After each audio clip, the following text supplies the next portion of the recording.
it's Karen. I've come to tell you a story. And today I have a kind of special surprise for you because I found this story which is all about why we're staying home. You see, why we stay home. Susie learns about coronavirus. Millie, are you awake? Susie asked. Susie was having a hard time sleeping, so she figured she would see if her older sister was still awake. And here you can see Susie and her sister Millie in the bed. And I think Millie was asleep.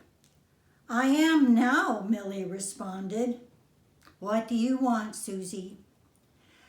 I was just thinking how happy I am that me, you, Mommy, and Daddy have been staying home together. It's fun, Susie replied.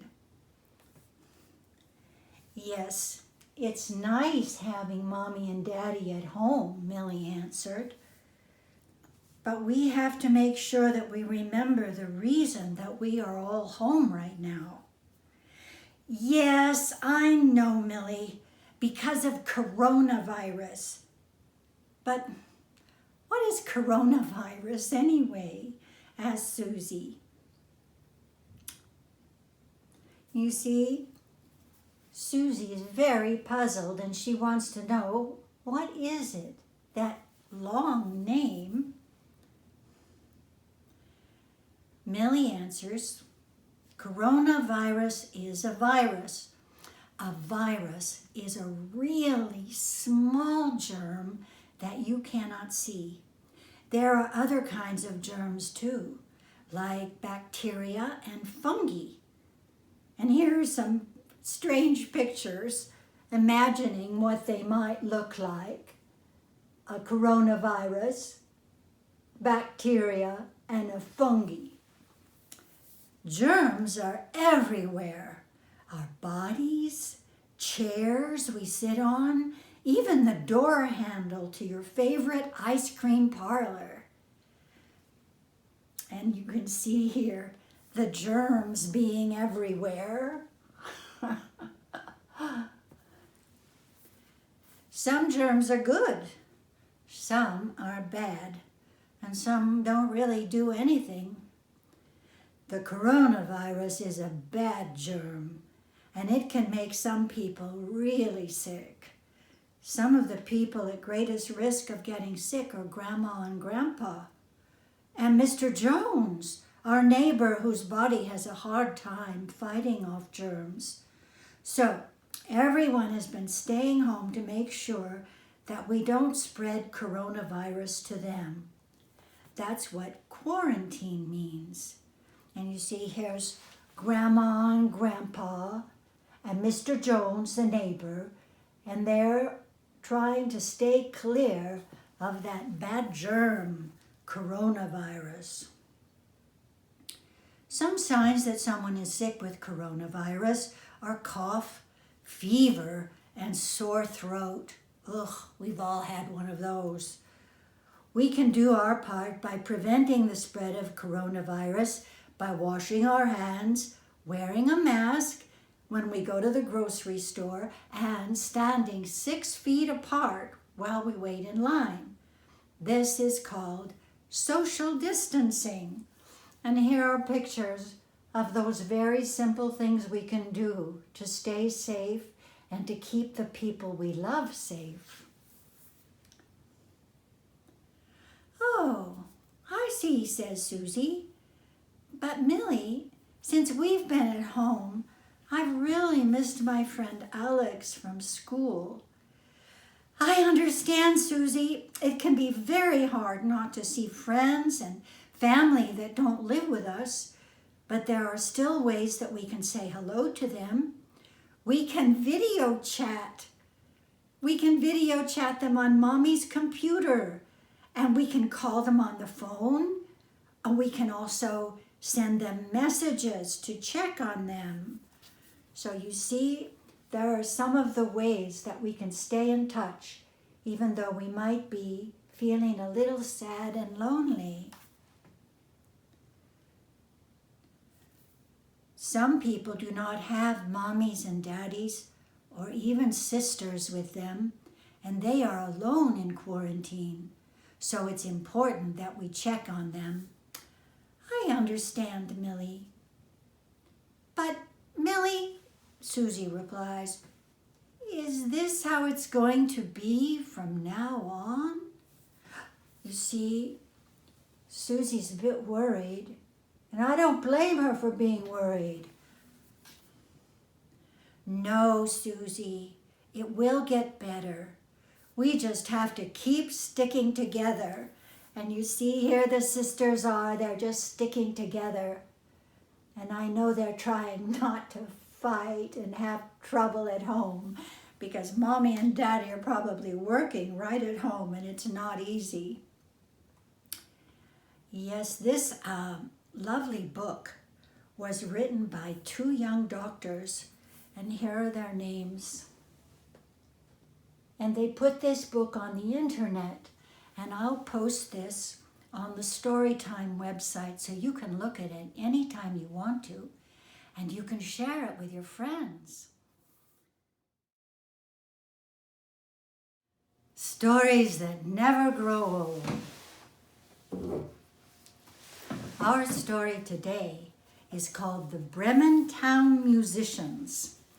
Bremen is a town in Germany, so this is an old German folk tale. A farmer lived near the town of Bremen. He had a donkey who had been a hard-working animal, but now was growing weak with age. One day the old donkey was eating grass near the farmhouse. You see here he is, eating his grass by the farmhouse. Old Hee-Haw is getting old, he heard the farmer say to his wife. Tomorrow I'll take him to market and sell him to the tanner. With what he gives me for the skin and a little more, I can buy a young donkey. Poor old Hee-Haw began to shiver and shake, but suddenly he threw up his head. Why should I be sold to the tanner, he said to himself. Age hasn't harmed my fine voice. In Bremen Town, the people love music. I'll go there and earn my living as a musician. Feeling much better, the old donkey trotted down the road to Bremen Town. After a while, he stopped for a few bites of grass beside the road. Lying in the grass was a dog, panting very hard. Why do you pant so, friend? Asked Hee-Haw. And what is your name? My name is Bruno, replied the dog. For years I've guarded my master's house and his flocks, but now I'm old and my sight is not as sharp enough for him. I overheard him telling his wife that he was going to knock me on the head and get a younger dog. So I ran away. But now I don't know where to go or how to earn my living. Can you still bark? Asked the donkey. Oh, yes, the dog replied. But whoa, whoa. Oh, you have a fine, deep note, said Hee-Haw. Join me and go to Bremen Town. There we can make our living as musicians. Up jumped the old dog, and side by side the 2 animals trotted toward Bremen Town. A little farther along, they came to a place where a cat was sitting in the middle of the road, looking very sad. What is troubling you, Mistress Cat? Asked Hee-Haw. I'm homeless and hungry, said the cat. For years I caught mice in my mistress's house, but now I can't move quickly enough, and the mice escape. I heard my mistress planning to tie a stone to my neck and drop me in the river. So I ran away. But now I don't know how to find a bite to eat." "Can you still meow?" asked Hee-Haw. "Oh, yes, indeed," replied the cat. "Meow." "That's a very sweet tone," said the donkey, "and should make excellent harmony with my bray and Bruno's bark. We are going to Bremen to earn our living as musicians. Won't you come with us?" "Thank you," said the cat. "My name is Felix, and I shall be glad to meow with you." Soon they passed a farmyard where a rooster was perched on top of the barn. "Cock-a-doodle-doo!" he crowed, flapping his wings. "Why do you crow so loudly?" called the donkey. "Because tomorrow will be a fine day," replied the rooster. "I always crow extra loud and long for fine weather, but it annoys my mistress. I just heard her tell the maid that she would wring my neck tomorrow and make soup of me." "Then why not come with us?" suggested the donkey. "We are bound for Bremen Town to make our living as musicians." "I'll go with pleasure," said the rooster. "My name is Chanticleer." So they all went on toward Bremen Town. You see, here they are walking in a row, Hee-Haw leading them along, Bruno the dog, Felix the cat, and Chanticleer the rooster. You see, we have a rooster here today listening to the story with us. This is Red Rooster.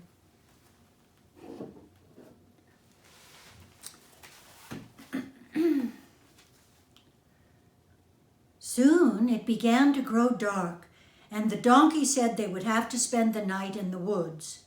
He and Bruno lay down under a tree. Felix climbed to one of the lower branches, and Chanticleer flew to the very top. "There must be a house in the..." I have the wrong voice. Chanticleer said, "There must be a house in the forest," he called down. "I see a light through the leaves." "In that case," said Hee-Haw, getting up, "perhaps we can find more comfortable quarters than this rough ground. Where there's a house, there's usually a barn." They set off through the forest, and in a few minutes came to the house. "I'm the tallest," said Hee-Haw. "I'll go softly to the window and see what's inside." He walked to the window and looked into the room. Then he walked back to the place where his friends were standing. "I saw 4 robbers," he brayed very softly. "On the table were piles of gold and jewels, and there were all sorts of good things to eat and drink." You see, here's the goodies that he saw inside the house: jewels, and even more importantly, good food. "That would be a fine place for us to spend the night," growled Bruno. "If only we could get rid of the robbers." "Robbers are easily frightened," purred Felix, "because they are not honorable." "So they are," crowed Chanticleer in a very small voice. "If altogether we make as much noise as we can, perhaps we could frighten them away."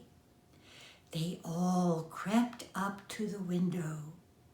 Hee-Haw stood with his chin just above the windowsill. Bruno jumped on his back. Felix jumped on Bruno's back, and Chanticleer flew up and perched on Felix's back. "Now, when I nod my head," said Hee-Haw, "let us, each one, make as much noise as impossible. Then, as Hee-Haw nodded, the donkey brayed, the dog barked, the cat meowed, and the rooster crowed and flapped his wings. And look here they are, making as much noise as they possibly can. And you see inside, there are those robbers counting their gold. Oh, they made a racket. "What in the world is that?" shouted one of the robbers, and all four sprang up from the table in great fear. With a whir of his wings, Chanticleer flew in and put out the light. Felix came after him with a hiss. Bruno followed with a growl, and old Hee-Haw jumped through the window with a loud bray and a clatter of hoofs against the window frame. The robbers were so frightened that they ran out of the house and didn't stop until they had put a full mile between themselves and the terrible noises that had come upon them so suddenly. "The gold can wait," said Hee-Haw, sitting down at the table. "I'm hungry." "So am I," said Bruno, taking his place at the other end. Felix sat on one side and Chanticleer on the other side of the table. And when they got up again, there was little left of the feast. "Now," said the donkey, "I'm going to drag in a bunch of hay and lie here by the door." "This thick rug will be my bed," said the dog. "I'll sleep on the warm hearth," purred the cat. "That rafter near the ceiling will make a perfect perch for me," crowed the rooster. Meanwhile, the robbers had run until they were tired out. "What are we running away from, anyway?" asked one as they came to a stop. "It must have been a troop of hobgoblins," said another. "Yes, I never heard such horrible noises in all my life," said the third. "Hobgoblins or no hobgoblins," said the fourth, "I'm going back for my gold and jewels." The four robbers walked back through the forest. When they reached the house, all was still and dark. "I'll go in first," said the fourth robber, "and you all come in close behind me." He groped around until he found a candle. "The fire's nearly out," he called, "but there are a few sparks that will be enough to light the candle." He marched boldly to the fireplace, but what he took for sparks were the fiery eyes of Felix glaring through the darkness. As he stooped, the cat sprang up with a hiss and buried his claws in his arm. The robber screamed and turned to run out of the door, but as he turned, he stepped on Bruno's tail. The old dog growled and bit him in the leg. Then Chanticleer flew down and pecked his neck, and as he came to the doorway, Hee-Haw kicked out with his hind legs and landed the robber on his back outside the door.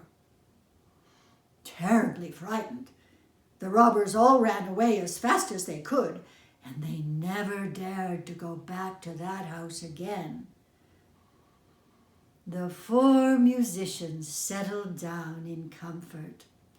With the gold and jewels the robbers had left, they were able to buy all the food they needed, so they never went to Bremen Town after all. But once a year, they give a concert for their own pleasure. They stand by the window as they did when they frightened the robbers, and as the donkey nods his head, all together they begin. Hee-haw, hee-haw, buh-whoa, buh-whoa. Meow, meow, cock-a-doodle-doo. Now that's a funny story. What kind of a living do you suppose these musicians would have been able to make singing in the street in Bremen Town? I'm afraid it would have been rough going with those voices. I think this is a good story about friends. Since we're all staying home, it's good to have a chance to learn new stories and revisit old ones. I'm enjoying revisiting these old stories with you. Hope you enjoyed it. Bye till next time.